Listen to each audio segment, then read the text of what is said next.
गोपियाँ कहती हैं कि हमने इतने संदेशे भेजे हैं कि शायद उनसे मथुरा में कुएं भर गए होंगे, पर जो संदेश लेकर जाता है वह लौटता ही नहीं। संदेशन मधुबन कूप भरे, जो को पथिक गए हैं हाथे फिरने अवन हरे।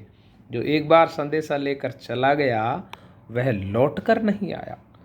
जो कोई पथिक उधर से होकर निकलता है उसे रोक कर गोपियां अपने संदेशा कहने लगती हैं। अब तो यह दशा है कि इसी डर से पथिकों ने उधर से आना ही छोड़ दिया है।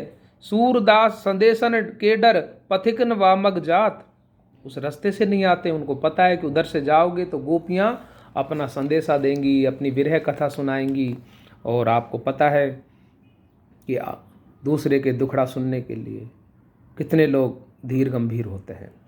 अपना दुखड़ा तो सब रो देते हैं, परंतु दूसरे के दुख की कहानी ज़्यादा सहन नहीं होती, सुनी भी नहीं जाती। जो ही उद्धव ज्ञान संदेश सुनाने लगते हैं त्यों ही गोपियाँ चकपका कर पूछती हैं कि हम तो कहत कौन की बातें, कि हम सो कहत कौन की बातें, सुन ऊधो हम समझत नाही फिर बूझती हैं ताते। कि आप किसकी बात कर रहे हो हमसे, हमको कुछ समझ में ही नहीं आ रहा है, इसलिए बार बार आपसे हम ये पूछ रहे हैं कि आप किसके संदेश लेकर आए हैं। वो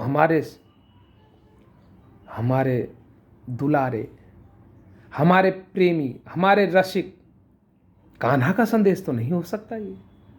ये निर्गुण का, अद्वैत का, योग साधना करने का जो संदेश दे रहे हो, ये हमारे कृष्ण का, हमारे कान्हा का, हमारे मुरलीधर का ये संदेश नहीं हो सकता। तो आप हमसे किसकी बातें कर रहे हैं, ये हमारे समझ से बाहर है। इसलिए हम आपसे बार बार पूछ रही हैं कि हमें आप बताइए कौन रप भयो कंस किन मारो।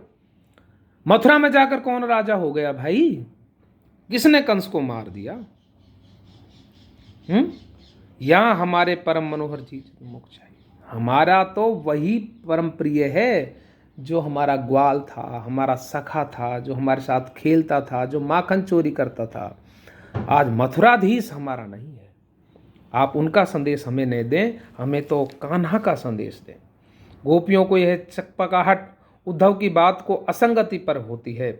जिसने ऐसा संदेशा भेजा है वह न जाने कौन है, परम प्रेमी कृष्ण तो हो ही नहीं सकते।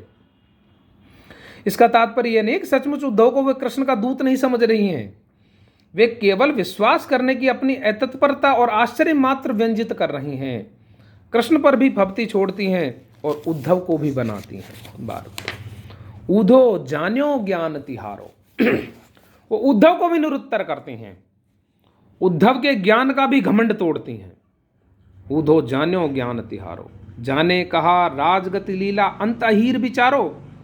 अरे वो अहीर ही तो ठहरा, उसको क्या पता राज की गति क्या होती है।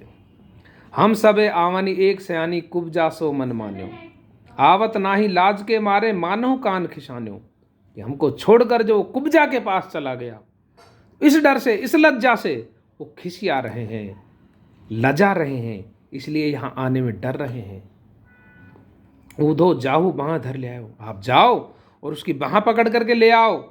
हमारा जो सुंदर श्याम है, जो कान्हा है, उसको उधो जाऊ बाँह धर ले आओ। सुंदर श्याम प्यारो, ब्याहो लाख धरो 10 कुबरी, अंत ही कान हमारो।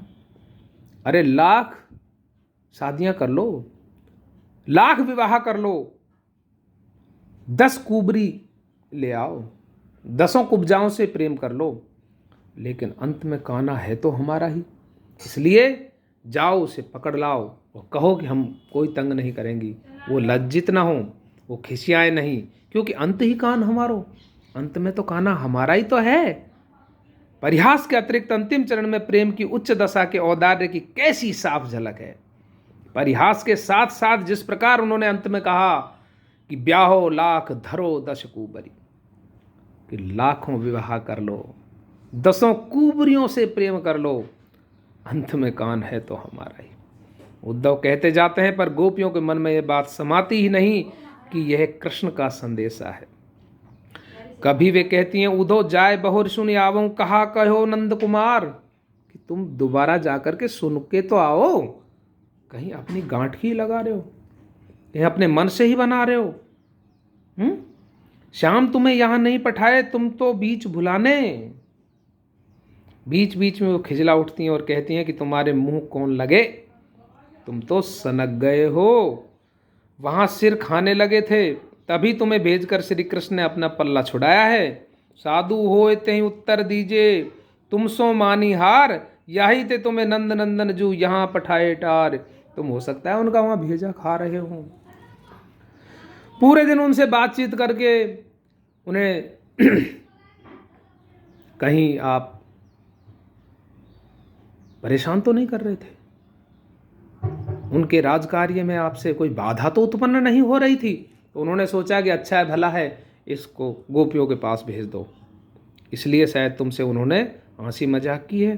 फिर चित्त में कुछ विनोद प्रवृत्ति आ जाने पर कहती हैं कि हे भाई, खूब आए, एक दुख दशा में भी अपने बेढब बातों से एक बार लोगों को तुमने आकर यहाँ हंसा दिया। ऊधो भली करी तुम आए, ये बातें कही कही या दुख में ब्रज के लोग हंसाए कि तुमने अच्छा किया, यहाँ आ गए, इस बहाने तुमने हम सबको